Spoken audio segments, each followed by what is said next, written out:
All right. Hi, everyone. This session is about installer, basically what happened last cycle for the installer, status of things, whatever bugs might still need to be covered, as well as requests if some people have specific things that they would like to see included, things that they notice aren't quite working as they expect. All right. Hi, everyone. This session is about installer, basically what happened last cycle, installer, status of things, whatever bugs might still need to be covered.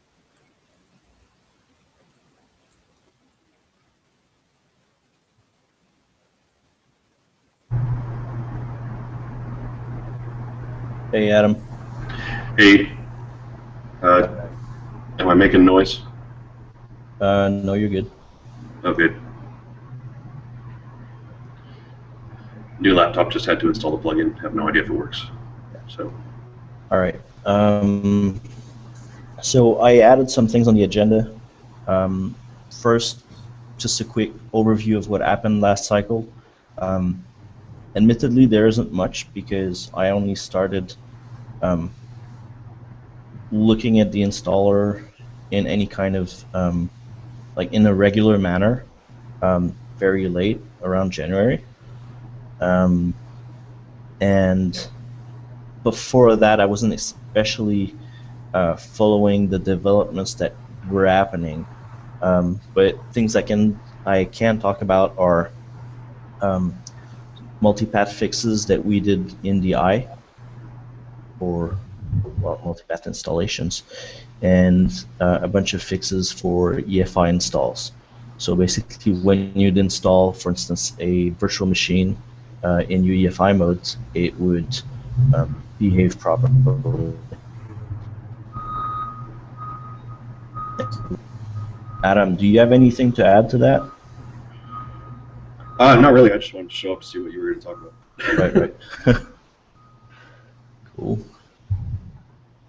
All right. One topic that is coming up for this cycle is going to be how to deal with installing for Snappy. Admittedly, it's largely a matter of writing an image to disk and not a lot more than that, but there's still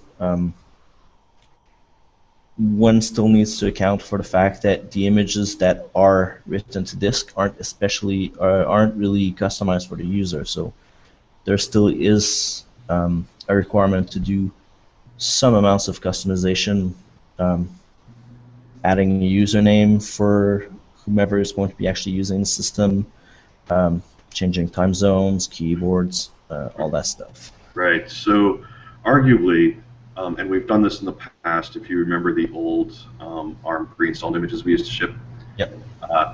We could leverage OEM config for this. Yeah, that's what I thought. So.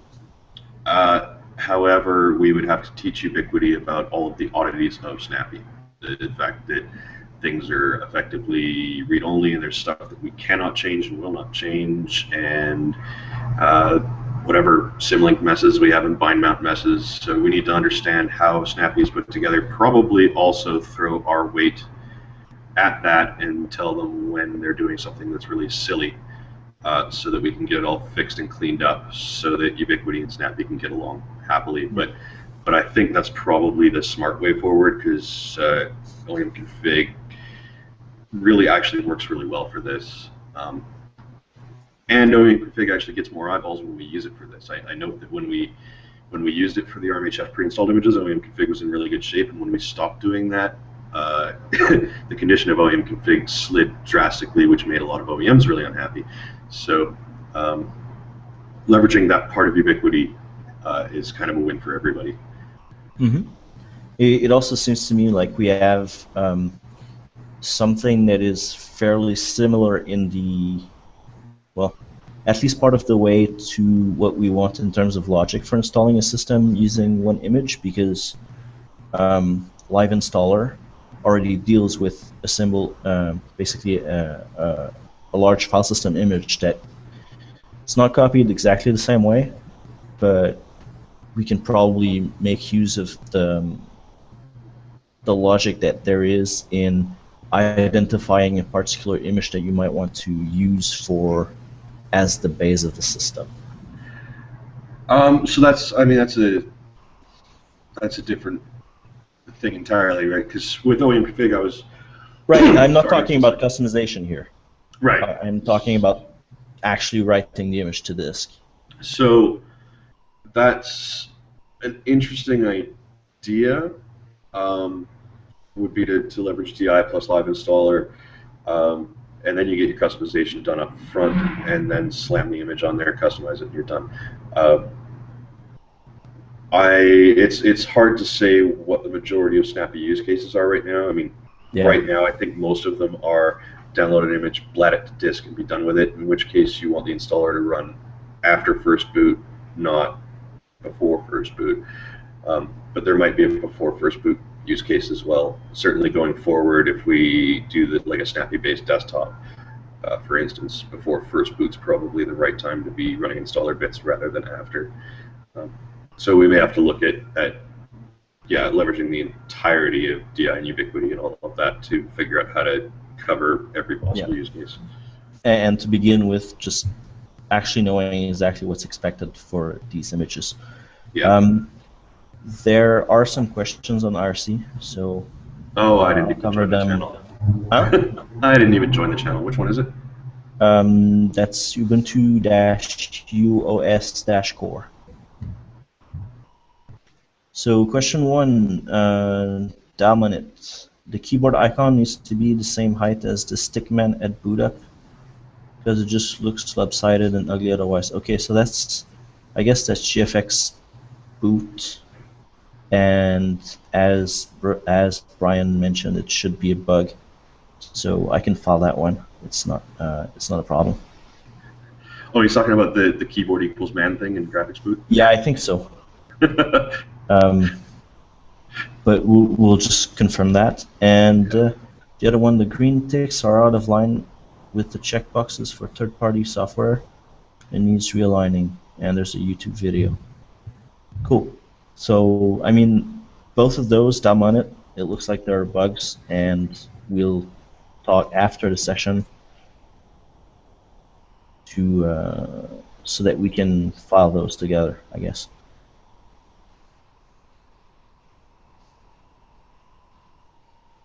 And as Steve mentions, why I brought this up is because I kind of expected it to become something required eventually, but it seems like Snappy Desktop is actually in scope for the cycle, so it will need to be done this cycle anyway. Mm-hmm. Let's see. Kairofa writes question in 15.04 when selecting an encrypted OM. I still ended up with an encrypted swap partition that didn't mount. Has that been fixed? I believe so. The short answer is yes, the long answer is no. And Steve could actually fill you in on that more, but he's not on the Hangout. He is in IRC, though. Pity did do an SRU to encryptFS utils that does work around that, except for the part where Steve noted that it doesn't actually work in every case because you don't actually have to have encryptFS utils installed.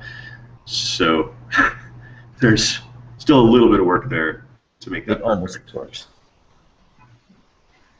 But it is a bug that's considered critical and is definitely going to get fixed. Great.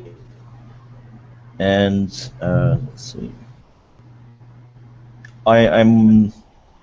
Well, actually, let's go for this.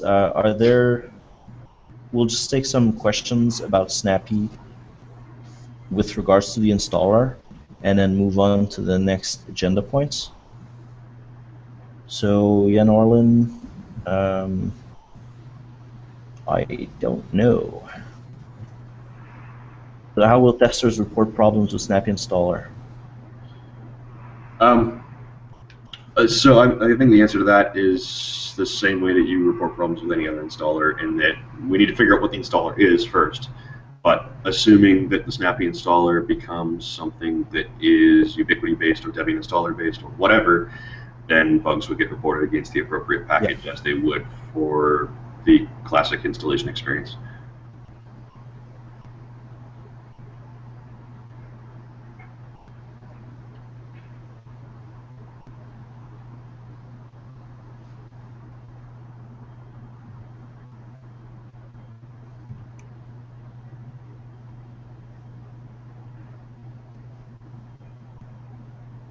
I imagine we'll also want to ultimately track the snappy images on the ISO tracker the same way we do everything else. Yep. Which is currently not happening, but should be fixed this cycle.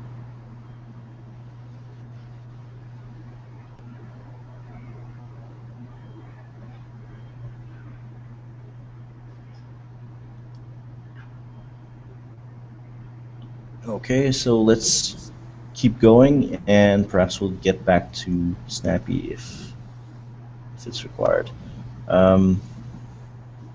So one other thing that came up actually last cycle, and this is directly one of our discussions on IRC, Adam, debugging installs for Ubiquity in particular. We talked about getting to a slightly more usable read-only terminal so that we know what happens when an install fails. But that's largely GFDI, just reworking the installer panels a bit so that we can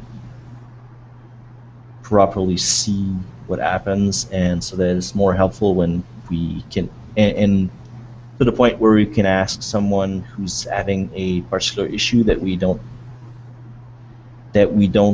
quite understand from whatever might be included in the logs. For a screenshot. Yeah, to be fair, the logs usually include everything that's important, but usually. Your average Joe user, however, is not necessarily always in a position to submit a log. Maybe their network doesn't work and they have no idea how to make it work, and have no idea how to get stuff off the system. They can take a picture of their screen. So that seems to be the lowest common denominator. Everybody can figure out how to take a picture of their computer.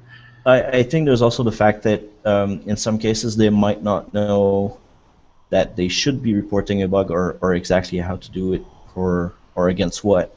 So just, I mean, yep. It's fairly obvious that you can take a screenshot and say, hey, what's that?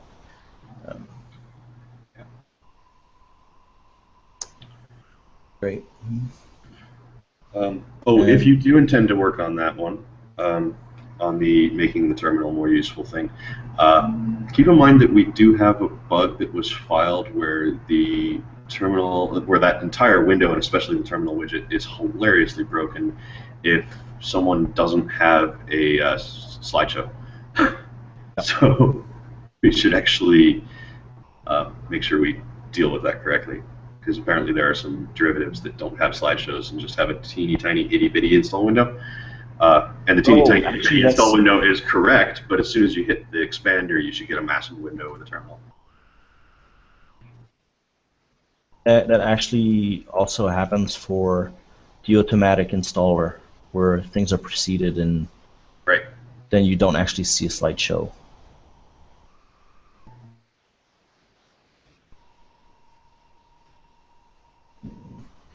So I've written those work items already. Let's see, and feature requests. Actually, are there any questions on IRC? Doesn't seem like there are.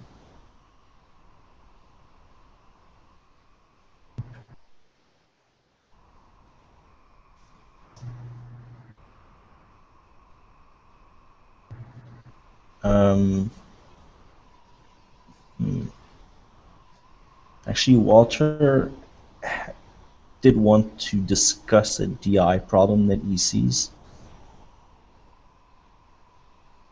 but he isn't on. He's not on the Hangout. And are you on IRC, WXL? Yes.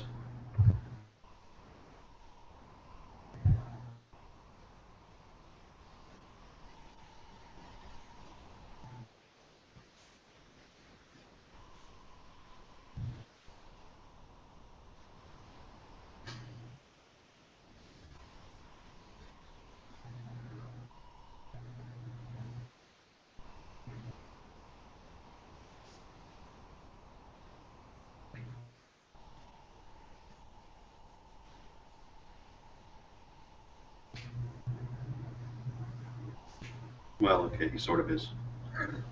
He's not paying attention. Yeah. Was this okay. about, He's in another session. okay. Well, he can come back and watch this later. Was this about him wanting to have? Well, actually, this is my request to him. But of course, he bounced it back to us because we own Ubiquity. But this, I assume, was about Ubuntu having only one ISO instead of two. Mm-hmm. But the fact that they just plain can't do that because Ubiquity DM, as lightweight as it is, still isn't that lightweight. And I mean, okay, but do we, for Ubiquity DM, do we have an idea of like where is it too bloated? For instance, is it that Ubiquity in general is too much for Ubuntu, or is it that we're not being as careful as we should to not include crap that we don't need? So I haven't profiled it to see exactly where the problem is, but my gut reaction, my guess, would be that Ubiquity itself, in all its GUI glory, with all of the Python GTK extensions and whatnot all loaded, just ends up being somewhat enormous. Plus, the installer, the actual install process itself requires a fair chunk of RAM. So even if you can boot to Ubiquity, then you start running the installer, and something will go horribly wrong if you don't have any memory. And I don't.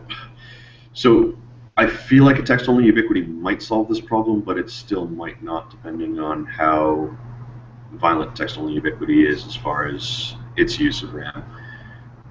It's certainly not as pleasant as DI, because we made a lot of trade-offs there intentionally to make it a little flashier and preserve more state. But that does mean that it's slightly more hungry.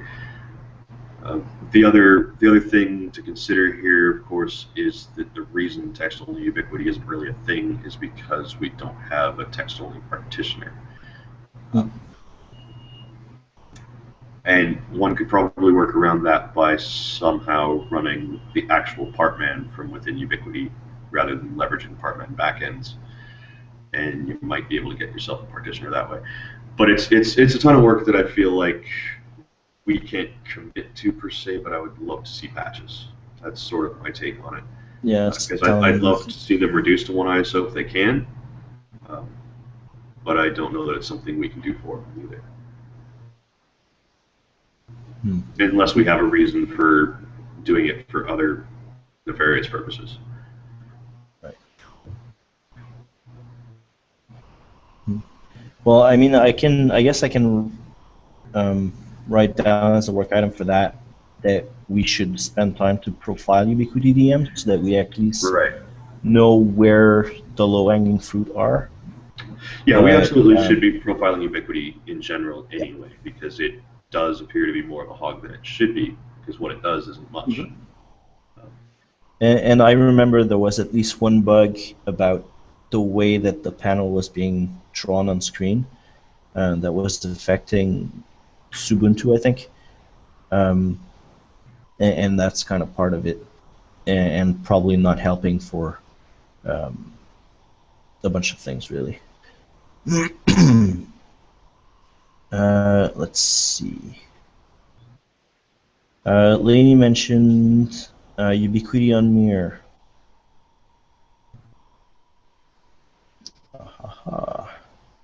I mean, Ubiquity on...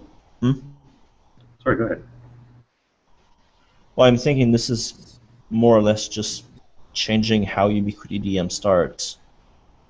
And that would be the end of it, mostly. And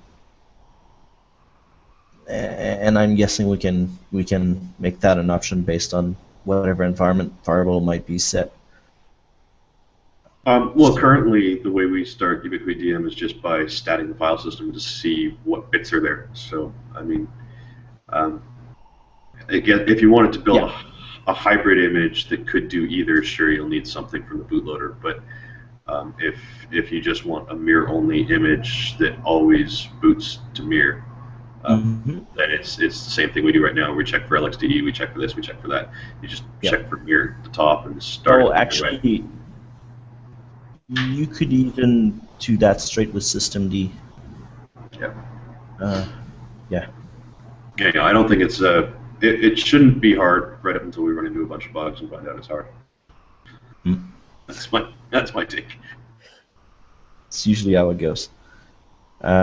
So let's say I'd seen something else.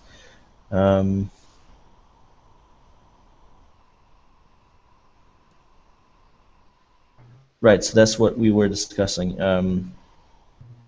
Laney said, I wonder if there will be an analog of only ubiquity mode, but that's ubiquity DM. Let's see, installer for Snappy.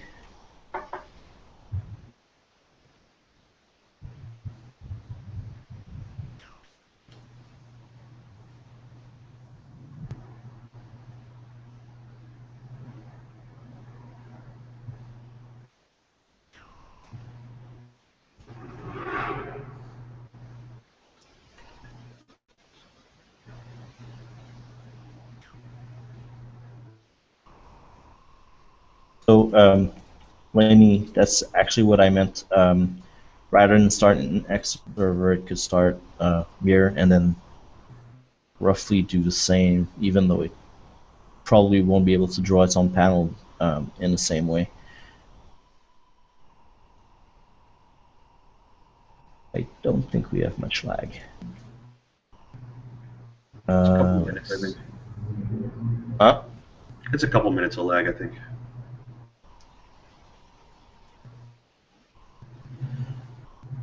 I mean, this basically covers all of what I add for the agenda. So we can discuss more Snappy, more mirror, and more bugs.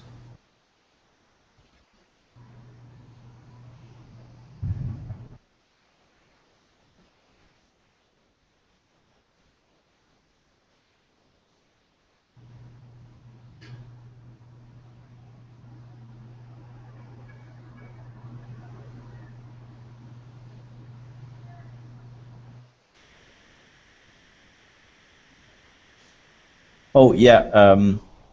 I responded to you, Jan Orlin, on IRC earlier. I think if you can't do manual partitioning using the keyboard, I mean, because that's how you would do it for accessibility features, then it's a bug and not really a feature request. Even though, no, that's basically it. It's a bug and not really a feature request. It needs to be fixed.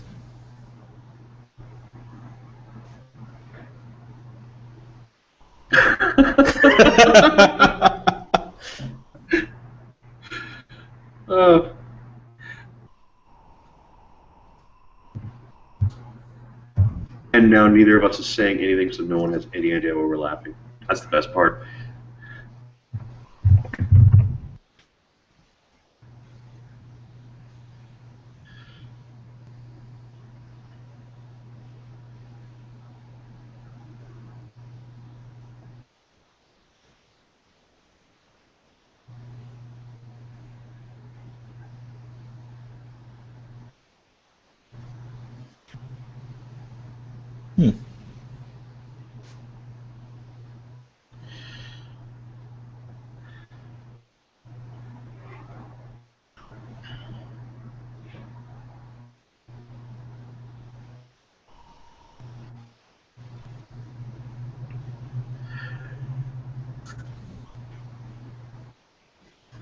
So, yeah, you have anything to say to Brian there? I mean, normally when you yank a feature out, you want metrics as to who's been using the feature and why, Yeah. but I don't think there's any way we can determine that people have been using that except, like, a really unscientific poll. True.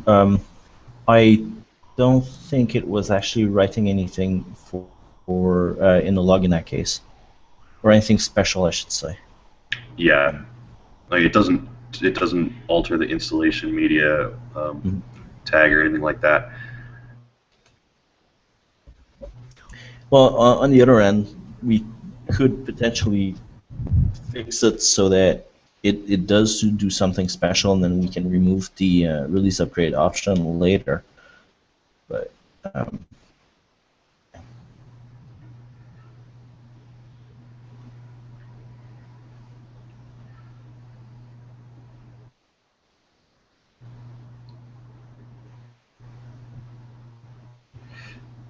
Yeah, see, Brian, your statement there is internally inconsistent, though, because if you think it's unused, then it can't possibly have ever caused problems. That's the fundamental issue we have here. If people are filing bugs about it, and those people aren't QA people, but actual normal human beings, then clearly they're using it. If the only people filing the bugs are QA people and no one else has filed any bugs, that's actually a really good metric that no one's using the feature, because we know it's been buggy. So if normal people aren't hitting those bugs but QA people are, that probably means normal people aren't using it.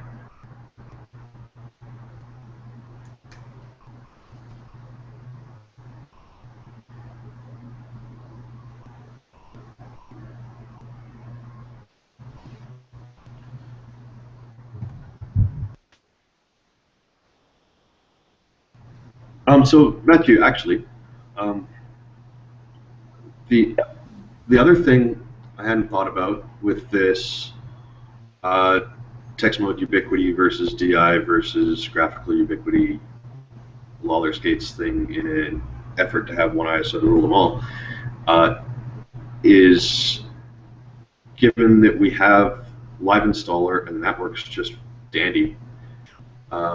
I wonder if we could just build a hybrid CD that can boot either to Ubiquity or to DI using live installer, and that would solve their problem with bits we already have.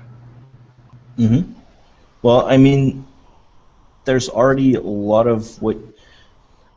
So Mark pointed out about earlier about USB Creator, which was not dealing properly with the fact that you might write a desktop image first to USB and then not click erase and then write the desktop and then write the server image. And the server image, the server install would actually happily go about doing stuff until pretty late in the installer. So, I mean, it seems to me like an indication that we could probably make things work, and that we probably have most of what we need in terms of DI bits on the desktop image to support also booting as a DI install if we figure out that we need to. Yeah. Do you follow what I mean? Yeah, I think so. I mean, I don't want to spend a ton of time on it, but I think if it's right, if one of us gets bored, or if the Loopman2 guys can come up with some clever ideas and submit some patches, it's definitely a direction that would be nice to go. And it's something I suspect other people would want to use once they see it functional as well. Cool. Because the lack of a good non-graphical installer has actually been a moderate problem for us on our ISOs. Because we just, whenever someone wants that, we say, well, go use the netboot images, which is fine, but that's an entirely different type of use case. You have to learn to pre-seed, you have to learn to do all sorts of things. Yep.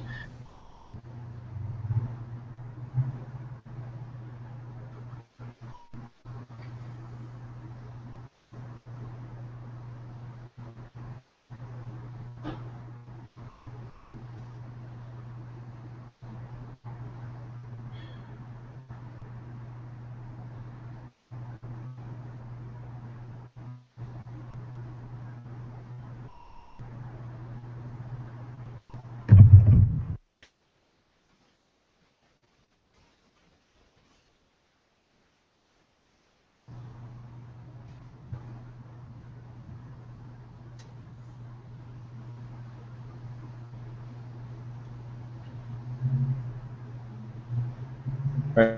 Well, I think we largely covered the agenda, and we can keep responding to questions on RC, but we probably don't need to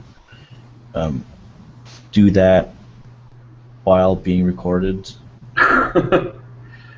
Yeah, we're not very exciting when we're just sitting here staring at the screen. Exactly. And that's, I mean, half an hour of Hangout is already, I mean, half an hour of a UDS session is already a lot more than I usually take for my sessions. Hello? The agenda and wanting to questions on RC, but we probably don't need to do that while being recorded. Yeah, we're not very excited.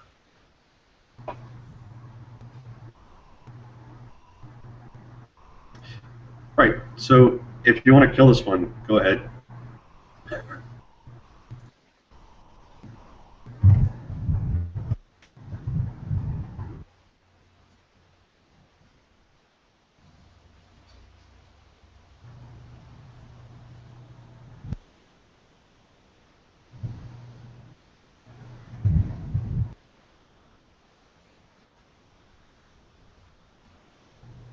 Silence. Sorry, I was just wondering, is there any chance we'd be able to talk about the GUI on the installer, or is that something we're not going to talk about today? It's not that we don't want to talk about it, it's just that it would be best if you had specific points that you want to bring up.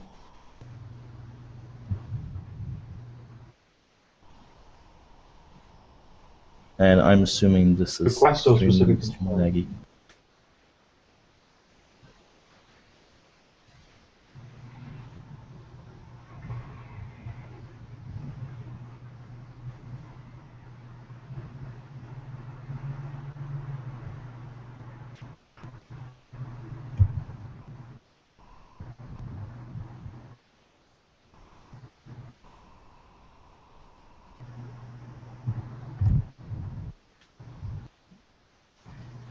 Oh man, crickets. Yeah.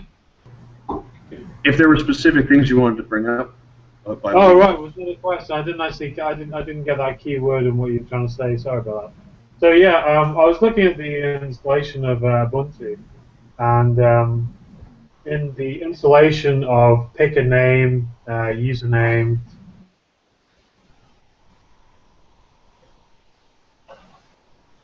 Let me just get the link for you.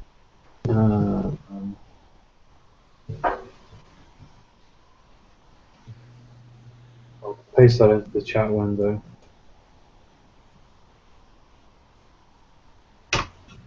I'm on it, by the way, on the IOC. Okay. Anyway, the point is that I feel as though the fill-out boxes are a little disjointed. I'm not saying they should all be perpendicularly.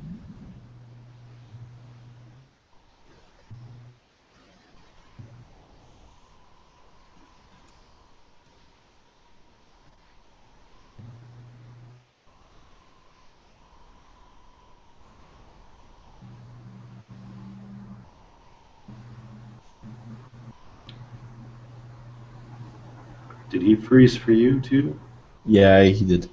I can try to answer the question. I was gonna Answer point that out. anyway. Sorry. I can try to answer that anyway. I can't really look at the YouTube video right now because that would. That's fine. I know it's going to muck things up. complicated, but That's absolutely fine. no, but to answer that, we're absolutely happy with fixing issues in the UI design, and if you could file the bugs in Launchpad, and we'll discuss, we can do that on IRC together. I'll walk you through how to do it. Do me a favor. Could you paste your Launchpad username into the IRC? Would that be? I hope you don't think I'm being too forward in requesting that. No, that's fine.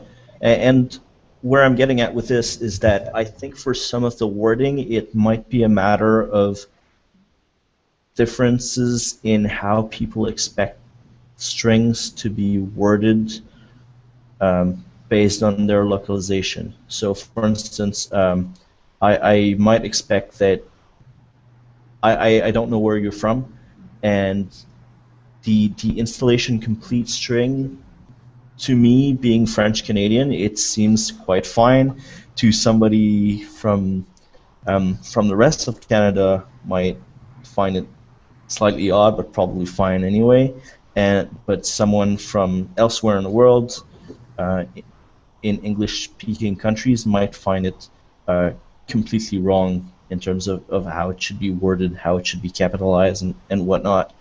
And I assume that's also the case for just about any other translations as well. Sure.